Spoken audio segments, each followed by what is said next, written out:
Hello aspirants. ये list है 80 candidates की।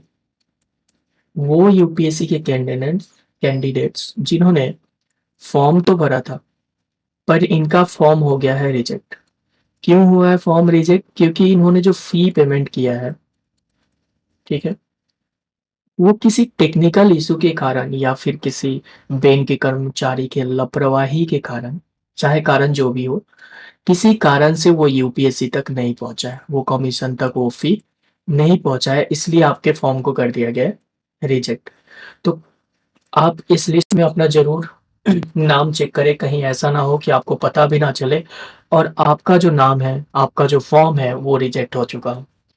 तो ये 80 लोगों की लिस्ट है, ठीक है।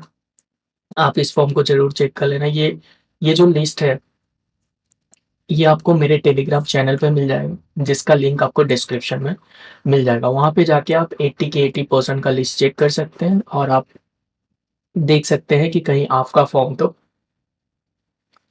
रिजेक्ट नहीं हो गया, ठीक है। उसके बाद अगर आप में से किसी का फॉर्म रिजेक्ट हो गया है तो आपको करना क्या है, यूपीएससी ने ये भी बताया कि अगर आप में से किसी का भी फॉर्म रिजेक्ट हो गया, ठीक है, तो आपको 17 तारीख से पहले, 17 मार्च से पहले, ठीक है, आपको ये दोनों चीज है, ठीक है, यूपीएससी तक पहुंचानी है। यहाँ पे ऑलरेडी दिया है किसको पहुंचानी है, इनको, श्री ए के रोय, ठीक है। इन तक आपका डॉक्यूमेंट पहुंच जाना चाहिए। अगर आपने बैंक पेमेंट की है, ये जो डॉक्यूमेंट पहुंचानी है इन तक, आप स्पीड पोस्ट से पहुंचा सकते हो या फिर बाई हैंड, यानी आप यूपीएससी के ऑफिस विजिट करके इनको दे सकते हो, ये डॉक्यूमेंट वहां पे सबमिट कर सकते हो, या फिर आप स्पीड पोस्ट के थ्रू ये डॉक्यूमेंट भिजवा सकते हो। अब ये डॉक्यूमेंट कौन से हैं जो आपको यहाँ पे भेजने हैं? अगर आपने कैश में पेमेंट किया है, ठीक है, तो कैश में जो सिस्टम जनरेटेड चालान मिलता है, आपको एक चालान मिलता है, उसका ओरिजिनल आपको भिजवा देना है, ठीक है। कैश अब जब पैसा जमा करते हो तो आपको चालान मिलता है, ठीक है, जो सिस्टम जनरेट करती है, ठीक है, तो उसको आपको भिजवा देना है। और या फिर आपने कहाँ से पेमेंट किया है, डेबिट कार्ड का यूज करके पेमेंट किया है, ठीक है, तो ऐसे में बैंक का जो कार्ड का स्टेटमेंट होता है, ठीक है, आपके डेबिट कार्ड का या क्रेडिट कार्ड का स्टेटमेंट, उसका फोटोकॉपी भिजवा सकते हैं आप, या फिर बैंक अकाउंट का जो स्टेटमेंट होता है उसका भी आप भिजवा सकते हैं।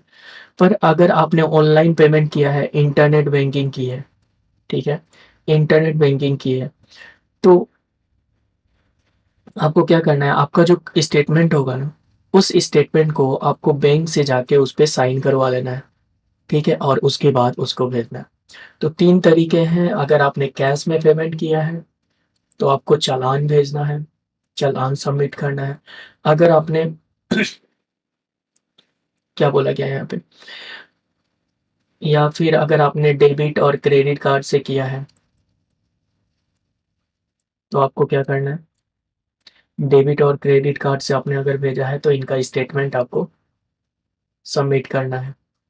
और अगर आपने ऑनलाइन किया है, ऑनलाइन बैंकिंग का यूज करके किया है, तो आपके जो बैंक स्टेटमेंट है उसको पहले बैंक से ऑथराइज करवाना है, यानी कि वहाँ पे जाके उनको दिखाना है और उस पे साइन करवाना है और उसके बाद उसको सबमिट करना है, ठीक है। तो ये आप कर लीजिएगा, ऐसा ना हो कि आपको पता ना चले और आपका फॉर्म रिजेक्ट हो जाए और आपके पास मौका भी ना रहे उसको सुधारने का। ये आपको करना है 17/3/2023 से पहले। और यूपीएससी ने इसमें साफ-साफ बोला है कि अगर इस डेट तक आपका सबमिशन नहीं होता है तो आपके फॉर्म को फाइनली रिजेक्ट कर दिया जाएगा और उसके खिलाफ कोई भी अपील नहीं ली जाएगी। यानी कि इसके बाद आपसे कोई भी कम्युनिकेशन नहीं किया जाएगा इस बारे में, आप इस साल एग्ज़ाम नहीं दे सकते।